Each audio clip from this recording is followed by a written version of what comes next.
everyone. Welcome to my show. Be sure to hit like, follow, and subscribe on YouTube and Twitch for all my exclusive content. Hello again, everybody, and welcome back to another Watcher of Realms video update. Your old pal Tiberius here. Hope you're all having a great day, enjoying the anniversary events that are going on right now. Just for catch-up sakes, we were just over our 90-day mark now. I've been playing this game just over 3 months. I think I'm on day like 94 or 95. And wanted to do another quick update, a couple little new things that I learned that are certainly worth mentioning and talking about. Obviously, we can take a quick look. Heroes and stuff like that. I did pick up a couple of extra heroes from the summoning events this weekend, the anniversary events. Lots of great opportunities there between Anora, Lucius, and some of the other heroes that are in these bundles. Go ahead and take a quick peek. Yes, they like to show Anora. I did have to go all 250 to get the Anora unlocked, but I was able to take advantage of the pity timer. So ran it up to about 240. Had made a small purchase. I think I'm on total just over $100 spent now 90 days in, which I feel like is pretty good, pretty reasonable, especially when a lot of other games will charge you a lot more for a lot of things. There were some good value packs, especially again with these anniversary bundles. You know, we might have to buy one for 25, but then you get a second one for like $5. You know, those kinds of things. So it really helped get a lot of extra summoning gems as well as diamonds as well, and then get the rares, sell the rares back, get more diamonds, open more bundles here. So for Anora, I took it all the way to 240, got no legendaries. A couple of good rares, and a couple of good epics. And then we took advantage of our pity timer, and we hopped over to the Frostborn one here. And obviously you've got designated heroes here. You've got Lucius, you've got Boreas, Ares, quality legendary heroes. And because, again, had done 200 summons in the Argent summon here, didn't get a legendary. Well, now my pity timer is pretty high and pretty active. So let's hop over here, do some summoning there. Only did 1 or 2 pack pulls. I only did 1 or 2 10 pulls and got Lucius. And it was like, okay, perfect. Got Lucius unlocked. Let's go back to Argent summoning now and finish this up and get the guaranteed Anora going from 240 to 250. Certainly both heroes that have the potential to greatly help my account, especially in AoE Mage, which I was really lacking. For some of those gear dungeons and things like that, you need crowd control. The arena, the AoE DPS one is certainly one I've been lacking in the ability to compete in. So Anora should help greatly with that, and certainly seems like it'll be a long-term investment, which is why I didn't mind spending, you know, purchasing a couple packs there. So like I said, still just barely over $100 lifetime spend in 90 days, which is pretty good. Other quick update things, Tide points.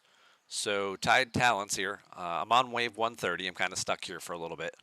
But if you go to Tide talents here, peak talents, once you've finished and invested all 21,030 points and you have this whole thing unlocked, it kicks you over now to the ability to do this peak talent, which is giving you additional stat bonuses for each of your 4 classes. You've got ones that increase attack by 1% per level for each of the 4 types, ones that increase their defense, and ones that increase their HP. Excuse me. So certainly plenty of opportunity to continue to boost your heroes' stats and abilities during these Tide Wars. But you have to finish all the basic talents first before the peak talents unlock. Again, right, like I said, just over 90 days, so should be pretty reasonable as long as you've continued to make steady progress and you're claiming your talents every day. You should be able to get the basic talents or close to done, if not all the way done, by the 90-day mark, which seems pretty reasonable. And then you'll get a nice little, you know, boost, and then should help you to continue moving forward. Again, might take a few days of just doing the claim, investing the points into the research, and then, you know, now you'll be able to advance and beat the next wave or two, and then you'll get stuck again and have to wait a couple days and just do claims, and then pump up some research or keep upgrading heroes, new gear, etc., etc. Speaking of heroes and gear, here's something I learned just the other day, and this is different from other games, so that's why I didn't really think of this. Healers. Healers do not get any benefit or bonus from criticals. There's no point. So if you have gear on a hero that's giving you an increase to crit rate or crit damage, you don't need them because heroes don't critically heal. They get benefits from speed. They heal faster with speed. But they do not get into, obviously rage regen. The healing effect gives them an additional bonus to their healing, but they do not get any benefit. I don't know if it actually says it in here anyway.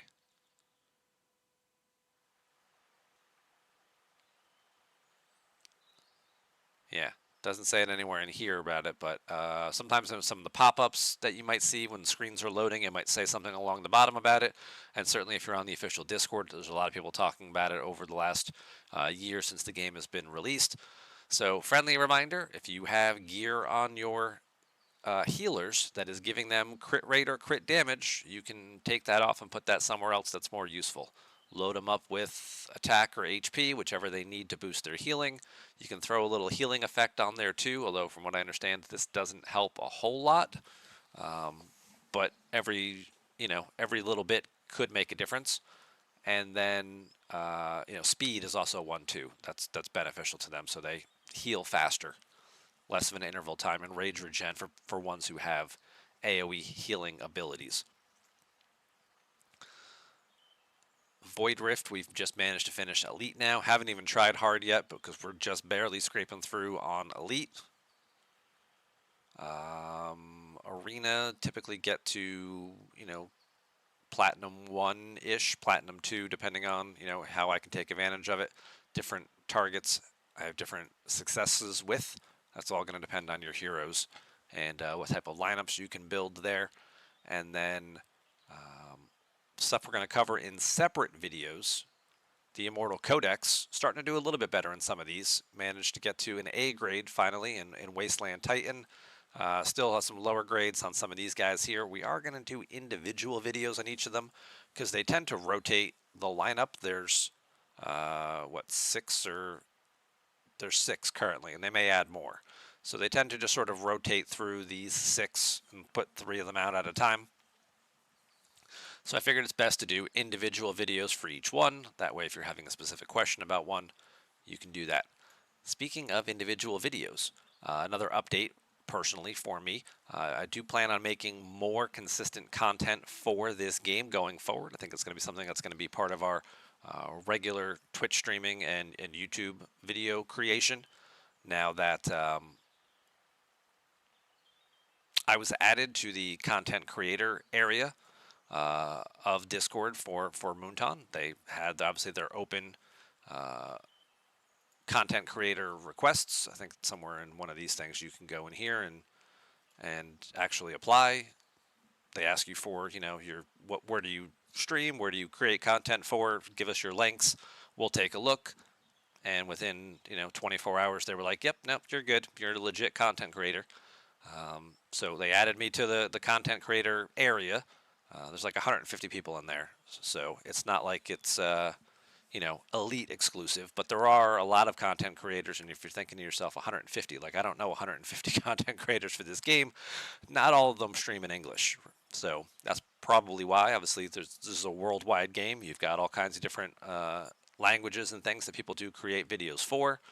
I've seen them obviously, a lot of the Eastern European players, a lot of the Asia Pacific players. You've got South America.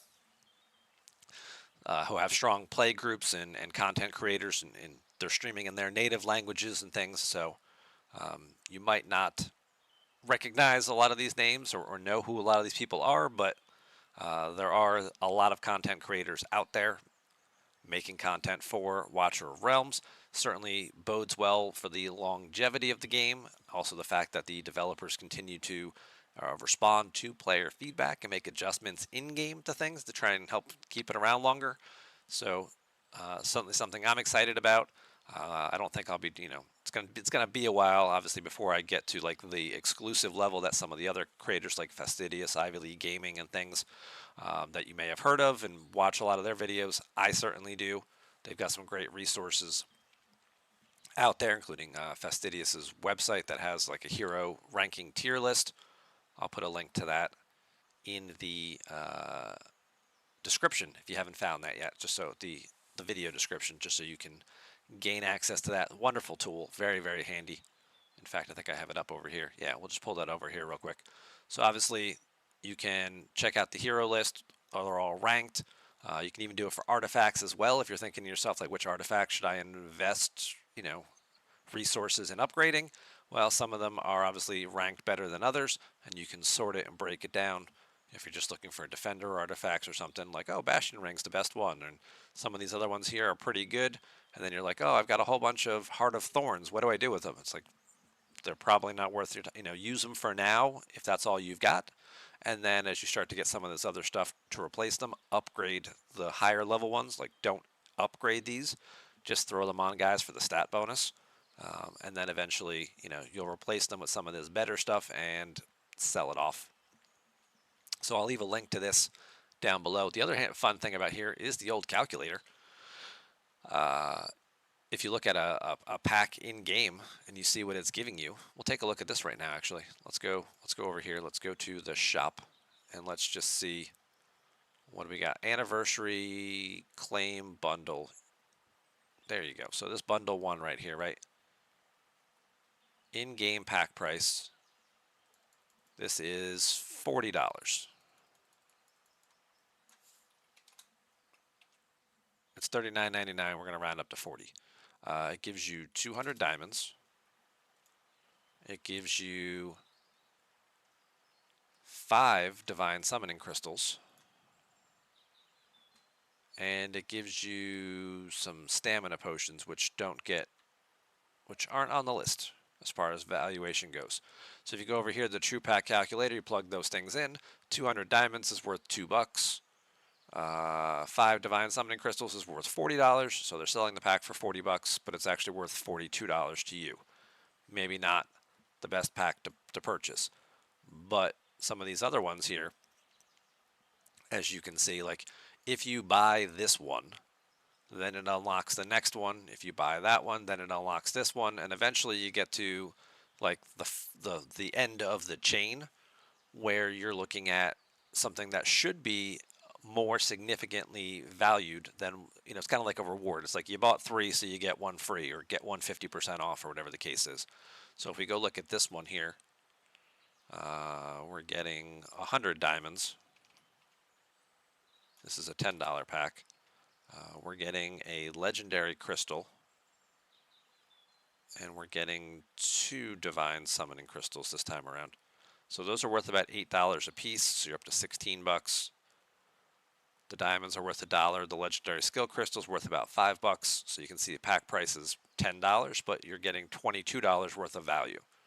So again, kind of a get something 50% off kind of thing for making previous purchases.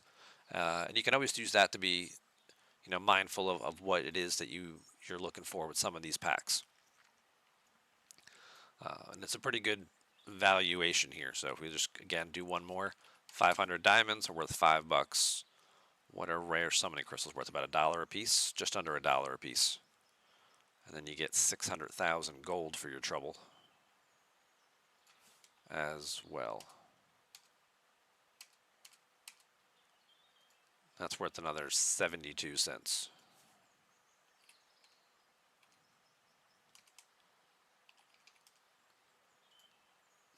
Well, that can't be right, because that says that this pack costs $30, but it's only worth $21. Perhaps this is not a good pack to buy. See? Now maybe it leads you to something else that has better value in it, or maybe not. And maybe that's why, not all packs are created equal. So that's kind of why Fastidious made this tool, I guess, is to help players figure that stuff out. So definitely good to keep your eye on the prize there with some of this stuff when you're making, if you're planning on making any purchases. Not that you have to make any purchases. You can certainly play this game free to play. A lot of people do. But if you are, let's make informed decisions. It's kind of the message here of the day. So I think that's it for quick update things. Obviously, again, continue to like and follow the channel so that we can get updates on additional videos that I've made. I'll also throw up a link to my Discord server in the video description if you want to follow along over there. I do play a couple of other games as well, so you'll see different sections, different areas for different content. Look forward to continuing to make a lot of new content as the year continues, and I'll see you around. Take it easy.